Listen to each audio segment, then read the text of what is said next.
Who should be the leader of the Byzantines in Civilization 7? So, in my view, the leader of the Byzantines should probably be Emperor Heraclius. The reason I say Emperor Heraclius is because Emperor Heraclius has never been in a civilization game before. Now, I know that leaders and civilizations are separate in this game. However, there is the historical choice that shows up on the interface, which is this kind of the leader that goes along with the civilization best. So when they do put the Byzantines in the game, I think that the historical choice should be Heraclius. And I think Heraclius is a great choice because, we've had Theodora before, we've had Justinian, we've had Basil II, and I appreciate that.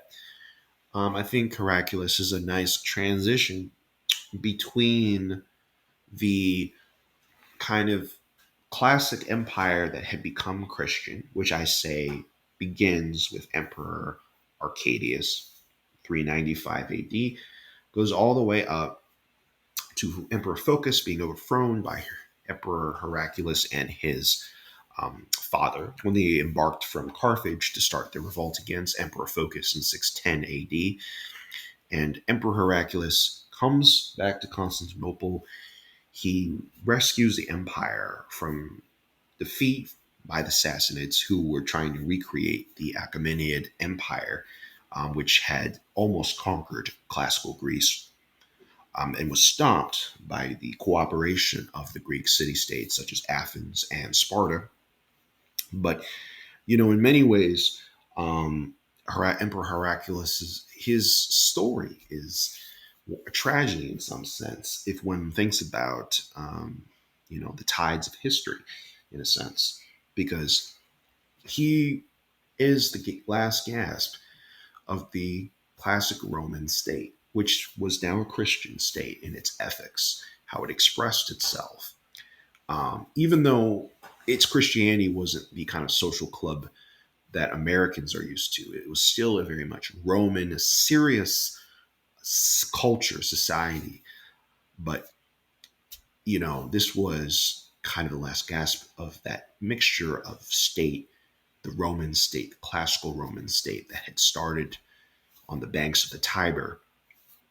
This was the last gasp of it, and it would transform after Muhammad in his kind of new religion, or the outgrowth of Christianity, Islam, and Abu Bakr and Umar, these caliphs, the command of very, very competent generals like Khalid al Walid, very, very competent general, and all the hard work that had been put into restoring the Byzantine Empire had literally been destroyed within a couple years.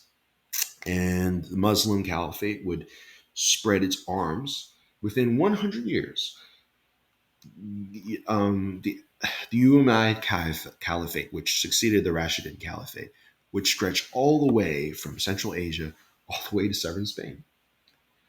So, in many ways, Emperor Heraclius is definitely a figure of transition, and from late antiquity to the Middle Ages, or the early Middle Ages, or the Dark Ages. And I think that he would be a great leader to have in Civilization 7 to represent that, because the game only has 3 ages now. And I think the exploration age, as it's called, the second age, it starts about 600 AD. So I think that it would be a great starting area for a Byzantine leader.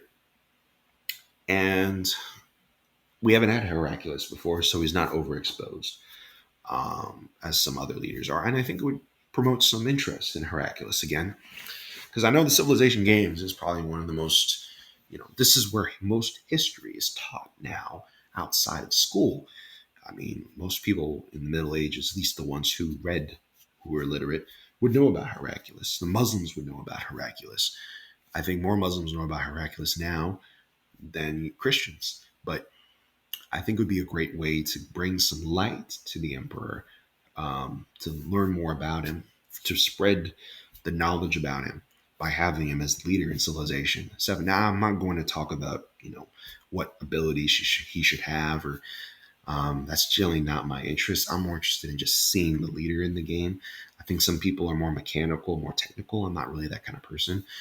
But I would definitely like to see Emperor Heraclius in Civilization 7 as the leader of the Byzantines. So thank you for watching my video, and please everybody remember Civilization 7 is coming out on February 11th, and I look forward to making videos on this channel again. I'm coming back, and there's a link to my blog that has many articles on Byzantine history, and I will see you guys again and talk more about this great topic.